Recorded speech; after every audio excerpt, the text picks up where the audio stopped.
It was a quiet Tuesday night in Tulsa, the kind of night where nothing is supposed to happen. The hum of the refrigerator filled the kitchen, steady and familiar, like background noise to an ordinary life. I was standing by the counter, waiting for the kettle to cool, when my phone lit up beside the sink. Elaine Whitmore, my mother, never texted after dark. If she did, it usually began with "Call me when you can." "Sweetie, this one didn't. Don't call or come over. We're done. And don't even think about the will. Sweetie, that was it. A single message, clean, cold, final. For a moment, I thought it had to be a mistake. I reread it 3 times, waiting for another text to follow, an explanation, a joke, anything, but nothing came. The air around me shifted, heavy with silence. The steam from my tea curled upward, losing shape before it reached the light. I could almost hear my heartbeat echoing in the stillness. I'm Claire Whitmore, 32 years old, daughter of Richard and Elaine Whitmore, the owners of Whitmore Diners, a restaurant chain people in Tulsa like to call local legends. To the world, we're the perfect family, a hard-working father, a graceful mother, and their charming son Ethan, the heir apparent. I was the other child, the one people forget to mention. My phone buzzed again, but not with an apology. Just the message notification echoing its own cruelty. I stared at it until the words blurred, until they stopped meaning anything at all. No explanation, no reason. Just a dismissal. As if I were an employee being fired from the family. I typed back 2 words. Got it. The blue bubble appeared, then disappeared. Read, and that was the end of 30 years of trying. I didn't cry. I didn't throw the phone. I just stood there, letting the tea cool in my hands until the warmth faded. I wish I could say I didn't see it coming, that I was blindsided by betrayal. But deep down, I knew this text wasn't sudden. It was the conclusion to a story that had been unraveling for years. One polite smile and one silent dinner at a time. When you grow up in a family like mine, love isn't unconditional, it's a transaction. You earn it by obedience, by sacrifice, by being exactly what they need you to be. And for years, I played my part. But something about that message, about the way my mother wrote "Sweetie" at the end, as if cruelty could be softened by habit, snapped something inside me. The tea in my cup had turned cold. The phone screen dimmed. The house was quiet, almost peaceful, like the silence right before a storm breaks. I didn't know it yet, but that single message would become the line I never crossed back over the moment I stopped chasing their love and started reclaiming my own. Outside, a siren wailed in the distance. Inside, everything ended with a single text, and I had just typed 2 words that meant I finally understood what freedom might sound like. Got it. To everyone in Tulsa. The Whitmores were what a family should look like. Richard Whitmore, my father, wore success like a pressed white shirt, crisp, spotless, and always buttoned to the neck. He built Whitmore Diners from one greasy roadside stop into a small empire of comfort food and control. People called him a visionary. I knew better. He wasn't building diners. He was building obedience. Elaine Whitmore, my mother, perfected the role of grace under pressure. She could host a charity dinner while pretending not to notice the wine stain on the tablecloth or the cracks in our family's surface. Her pearls always matched her smile, polished, symmetrical, and impossible to remove. When Dad barked orders, she called it passion. When he ignored me, she called it tough love. I grew up learning to translate cruelty into justification. And then there was Ethan, my brother, the golden boy, the family's future. He was the kind of son parents brag about in country clubs, charming enough to distract from the emptiness behind his eyes. He had Dad's ambition and Mom's knack for pretending everything was fine. From the outside, we looked like a picture frame you'd buy at a department store. Inside, it was all hollow smiles and cracks that only showed in the right light. Every Sunday, the Whitmores went to church, sat in the second pew, and smiled as if we were carved from faith and harmony. Afterward, we'd stop at one of Dad's diners for brunch, where he'd shake hands with customers who called him sir. Mom would order her usual black coffee and restraint. Ethan would talk about expansion plans. I'd sit quietly, tracing patterns on the table with my fingertip, waiting for someone to notice I was there. They called me creative, as if it were a flaw they couldn't cure. I liked color, open spaces, and ideas that didn't fit inside a diner booth. Dad said art was for people who didn't have real jobs. Ethan laughed, and Mom smiled like it was all harmless teasing. It wasn't. It was the beginning of a language I would spend years unlearning, the language of dismissal disguised as love. To Tulsa, the Whitmores were a legacy. To me, they were a lesson that even the prettiest families can hide behind a menu of lies, serving warmth to strangers while letting their own daughter starve for affection. And I learned early that sometimes the most dangerous thing you can be in a perfect family is honest. When I was 17, I told my father I wanted to study design. He looked up from his ledger like I had just confessed to a crime. The smell of bacon grease and burnt coffee clung to him, a reminder that everything in our family came back to the diners. He laughed short, sharp, and final. Design. You can draw signs for the windows if you want, but you're not wasting money on some art school. That night, I filled out my application in secret. I mailed it with money I'd saved from cleaning tables at one of his restaurants. Months later, when the acceptance letter from the Chicago School of Art arrived, my heart raced like it might outrun his disapproval. At dinner, I slid the letter across the table. Elaine looked proud for a fleeting second before she caught my father's glare. He didn't raise his voice, he didn't need to.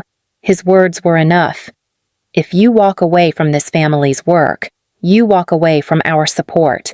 And that was that. Ethan smirked, tapping his spoon against his plate. Guess you'll learn what the real world feels like. Sis? I learned quickly. I worked 2 jobs, one at a bookstore, one at a coffee shop to pay for my tuition. My dorm was barely bigger than the booths in Dad's diner, but it was mine. I painted the walls in shades of sunrise and called it freedom. Mom would call sometimes, whispering from the kitchen phone when Dad wasn't around. Her voice always carried the same soft guilt. He just wants what's best for you. Claire. But what he wanted was obedience. What I wanted was air. I sent postcards, pictures of the city lights, the architecture I loved, and got silence in return. When I came home for Christmas, the walls of the house felt smaller, the same photos hung in the same frames, Ethan's trophies shining like proof of loyalty. My achievements didn't make the cut. By the time I left again, I knew I wasn't just leaving Tulsa. I was leaving the idea of ever being understood. Freedom had a price, and I was already paying it in loneliness. Success didn't happen overnight. It came slowly, the way snow falls quiet, steady, until one day you wake up and everything is covered. By the time I turned 30, I had built Whitmore Design Studio out of a 1-bedroom apartment and a laptop with a cracked screen. My first client was a small cafe in downtown Tulsa. The owner couldn't pay much, but when she hugged me after seeing the final design, it felt like the kind of validation I'd spent my life begging for. I kept building restaurant interiors, boutique hotels, corporate lobbies. Word spread fast. The Whitmore daughter turned artist. They said, as if that were an impossible sentence. Dad didn't mention my work to anyone. Mom did, but only in passing. Like it was a hobby. Ethan, meanwhile, had already been declared heir to the family business, even if his only skill was smiling in photos and taking credit for other people's effort. Still, I tried. I kept showing up to family dinners, bringing thoughtful gifts, offering help when things went wrong, when Mom's health declined. I paid for every medical bill. I handled her travel to specialists, her prescriptions, even her home nurse. She'd say, "You didn't have to," but she never stopped me either. When Ethan's new venture collapsed a franchise plan that existed more on paper than reality, I wired him $25,000 to clear his debts. He texted back a thumbs-up emoji. That was his thank you. When one of Dad's diners caught fire, I helped with the renovations. I redesigned the space, turned it into something fresh and inviting. Business improved. and he gave Ethan the credit. "He's learning," Dad said proudly. I didn't correct him. It became a pattern. They took. I gave. They stumbled. I fixed. It was easier to buy their approval than to confront their rejection. Every time I wired money or offered help, I told myself this was the moment they'd finally see me, not as the daughter who walked away, but as the woman who stood tall on her own. But no matter what I gave, the silence never changed. My family didn't thank me. They consumed me. My worth was measured by what I could provide, and the more I gave, the emptier I felt.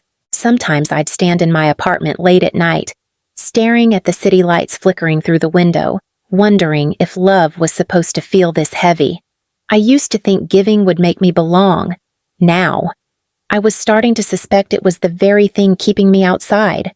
And deep down, I knew one day, the debt of affection I'd been paying would come due, and they'd still call it not enough. Dad called it a discussion about the future, but I should have known that meant Ethan's future, not mine.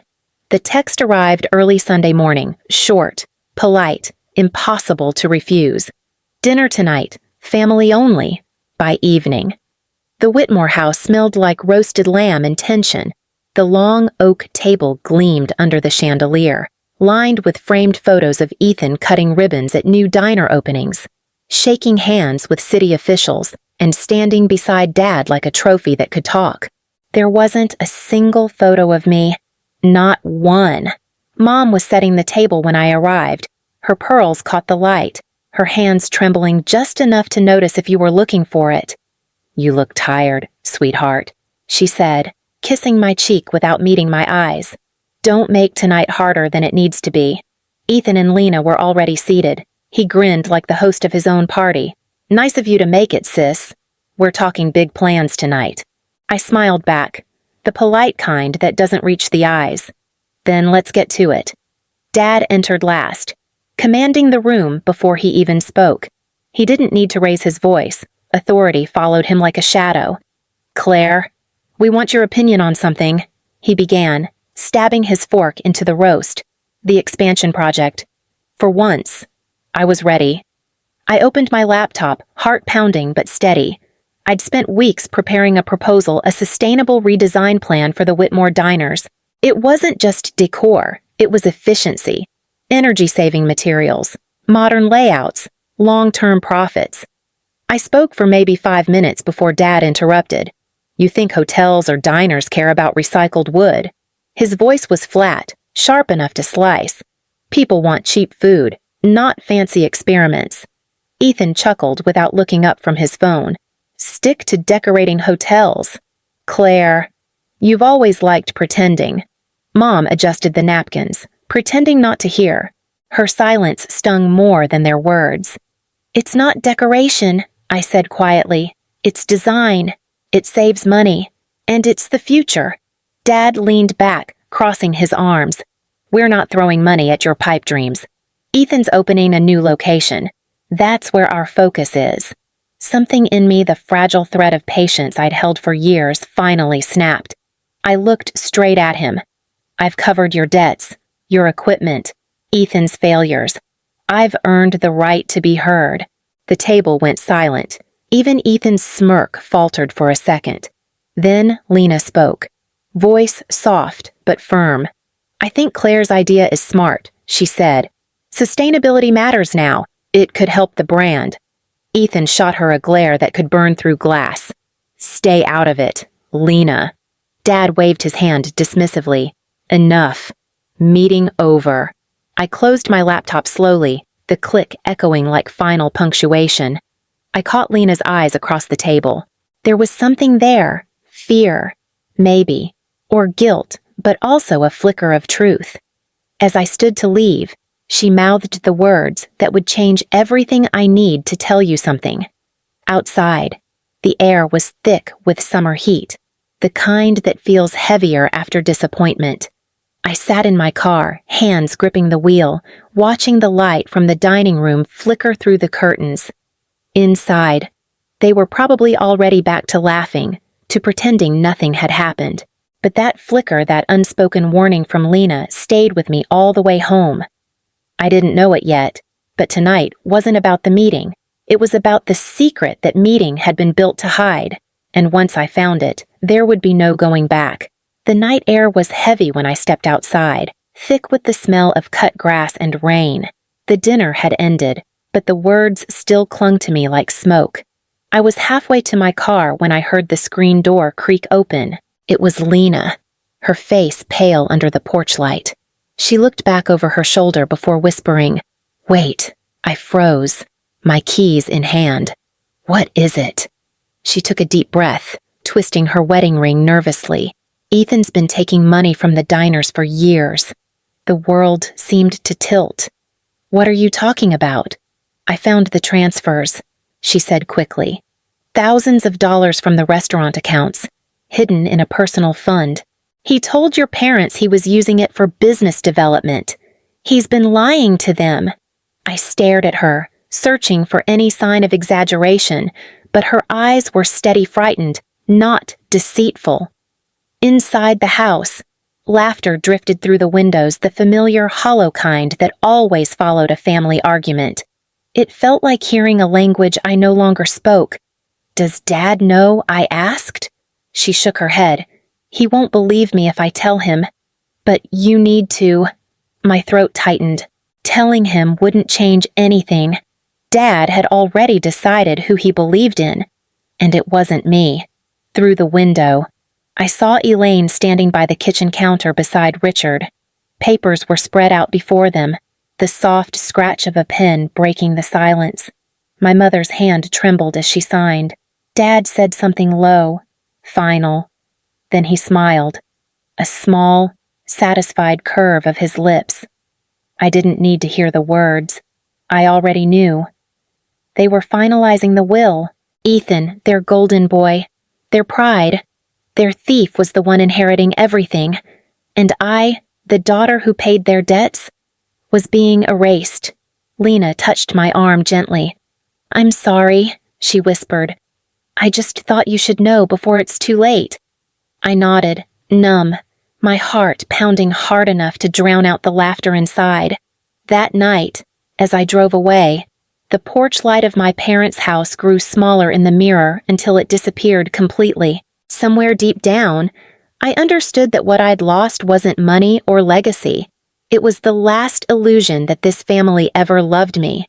The next morning, the light through my window looked wrong, too bright, too sharp, like the world was pretending nothing had changed. My phone buzzed once, and when I reached for it, I already knew what I'd find. "Don't call or come over. We're done. And don't even think about the will." Sweetie, the same message that began this story. Only now it landed like confirmation. It wasn't anger. It was erasure. I stared at the words until they blurred. There was no call, no explanation, just a final act in a play I'd spent years trying to rewrite. I wanted to believe Mom had been forced into sending it, that she was still the woman who whispered comfort into my childhood nightmares. But the truth was simpler and harder. She'd made her choice. And I wasn't in it. I sat on the edge of my bed, the city half asleep outside my window. For a long time, I didn't move. Then, slowly, I opened my laptop, one by one. I pulled up every account, the automatic transfers for Mom's medical care, the vendor payments I'd been covering for Dad's diners, the monthly deposits I'd been sending to clear Ethan's loans. My hand hovered over the mouse for a long moment. A tiny part of me still waited for her to call, for someone to say you misunderstood. But the silence was deafening. Click. One account closed. Click. Another. Each sound echoed through the apartment like a small, clean break, the sound of a life untying itself. When I finished, I leaned back in my chair and let the quiet settle. The kind of quiet that used to scare me now felt like oxygen. By noon, my phone started lighting up again. Dad first, then Ethan, then Mom. "You owe us that much. You're tearing this family apart. Please, Claire, don't do this to me." Their words were frantic, accusing, familiar every guilt they had ever used to keep me tethered. But I didn't answer, because I finally understood they didn't miss me. They missed my help. The girl who paid the bills and stayed quiet was gone. That night, I poured a cup of tea and sat by the window. The city glowed gold against the fading sky. For the first time, the silence didn't mean punishment. It meant peace. And peace, I realized, was the most expensive thing I'd ever bought, but it was finally mine. Ban la mot nha bien kich chuyen thiet ke family drama stories chokan gia mai. Viet Chapter 2, Outline 600-word Theo Jung, Writing Style Trong, Family Drama Story. Blueprint, Ki Ro So Chapter, Tiu, Jeva, Sotun Hung Kong, Ken Mukn Ho Trong, Chapter Huach Giai Thich. A week passed before I agreed to see them. It wasn't forgiveness that brought me there, just a need to end it properly. When you grow up in a family like mine, closure isn't given, it's something you take back. The cafe was small, tucked into a quiet corner of downtown Tulsa. Neutral ground, no family photos, no framed awards, no ghosts. Just the low hum of conversation and the smell of coffee thick in the air. They were already there when I arrived. Richard Whitmore sat at the center of the table, shoulders stiff, eyes sharp. Still the general commanding his troops. Elaine, my mother, sat beside him, pale but composed, a silk scarf looped neatly around her neck as if order could still save her. Ethan leaned back in his chair, phone in hand, pretending to scroll through messages he didn't care about. I stood there for a moment, watching them, this portrait of composure and control, and realized I felt nothing. No rage, no heartbreak, just distance. Dad spoke first. You've caused a disaster. Claire, he said, his voice low and clipped. The vendors are threatening to sue. The restaurants are weeks behind on payments. You need to fix this. I set my bag down on the chair and folded my hands calmly on the table. That's not my problem anymore. Ethan's head snapped up, a smirk tugging at his mouth. You think you're better than us now? You've always loved attention. All this drama classic Claire. I met his gaze, steady. Design. Ethan. The word you're looking for is design. He laughed, shaking his head. You're so dramatic. You always were. I leaned forward slightly. You stole from the restaurants. The words hung in the air, sharp and deliberate. Ethan froze. The smirk disappeared. Mom's breath caught audibly. Dad frowned, confusion flickering across his face. What are you talking about, Lena told me, I said evenly. She found the records. You've been taking money for years, thousands of dollars from the business accounts. Ethan's jaw tightened. She's lying. I shook my head. No, she's not. And you know it. Dad turned toward him, voice dropping to a warning growl. Is that true? Ethan shot to his feet, anger flaring. You believe her over me. She's been jealous since high school, jealous because I actually stayed and worked while she ran off to play artist enough, I said quietly. This isn't about jealousy. It's about respect and honesty. Two things I never got from this family. Mom reached across the table, her voice trembling. Claire, don't do this. We can talk about it. I looked at her. Really looked. We're past talking. Mom, you made that clear when you sent that text. Her face went white. I didn't mean it like that. You wrote, don't call or come over. We're done, and don't even think about the will, sweetie. You meant it exactly like that. The cafe had gone quiet. Even the barista had stopped mid-motion. Dad cleared his throat, trying to reclaim control. You've always been too sensitive. I smiled faintly. And you've always mistaken cruelty for discipline. For the first time, I saw it, a flicker of doubt in his eyes, maybe fear, maybe recognition. I reached into my bag, pulled out a folder, and laid it on the table. The sound of paper hitting wood was final. I sold my firm. I said, a national company bought it. $1 million. They stared at me, silent. I built that on my own. No loans, no family money. Just me. Ethan scoffed. Good for you. Want a medal? No, I said. I just want you to understand something. I don't need this family anymore. And you don't get to call me when things fall apart. Dad's jaw clenched. You think money makes you powerful? No, I replied softly. Walking away does.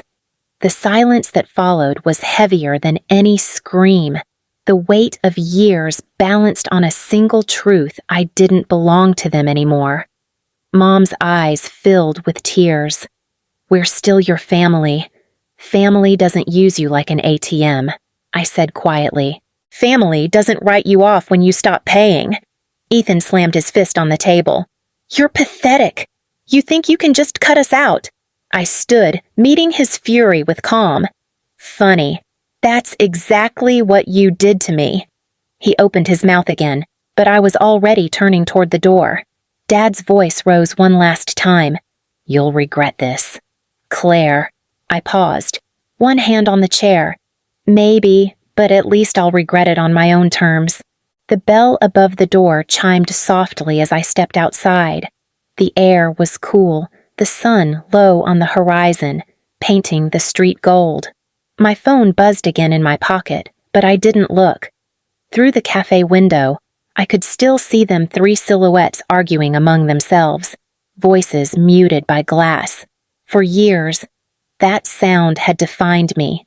Now, it was just background noise. I took out my phone, scrolled through the messages, and pressed delete all. The screen went blank, clean, silent, new. For the first time, I wasn't walking away from them. I was walking toward myself. The days that followed felt strangely quiet, as if the whole city had paused to take a breath. I didn't hear from them again. Not at first. The calls stopped. The guilt-tripped messages faded into silence.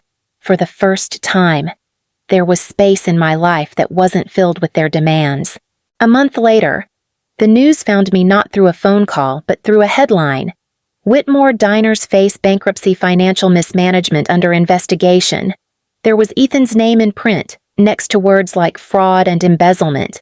I read it once, twice, then set the paper down. No satisfaction, no gloating. Just a strange, heavy calm, like the quiet after a storm tears through and takes everything that wasn't built to last. Mom and Dad sold their house soon after. I heard they moved to a small town 2 hours away. The empire Dad had spent decades building was gone. The legacy he'd worshipped more than love had turned to dust. I thought I'd feel triumphant, but I didn't. I just felt still. Peace isn't loud. It doesn't announce itself. It slips in quietly when the fighting's finally over. That night, I made dinner alone and sat by the window, watching the lights of Tulsa flicker. For the first time, I didn't wonder if they were eating too, or if they missed me. Some things break so completely that rebuilding isn't the point anymore. Sometimes, letting go is. A year later, I found myself in a cafe in Manhattan, the kind of place where no one knows your name, and that's somehow comforting. I ordered tea, the same kind I used to make back home, and watched the steam rise, curling into sunlight. It smelled the same, but it didn't taste like memory anymore. My phone buzzed once on the table. An unknown number from Tulsa. I let it ring until it stopped. The silence that followed didn't ache the way it once did. It settled around me like peace. Outside, the city moved, strangers crossing streets, taxis honking, life going on without apology. For the first time, I didn't feel behind. I felt free. People ask if I ever miss them. The truth is, I miss the version of them I kept hoping existed, the one that might have loved me without a price tag attached. But that version never lived outside my imagination. I lifted my cup, letting the warmth reach my hands. The tea was still a little bitter, but now I understood why. It wasn't the drink. It was the lesson. And finally, it belonged only to me.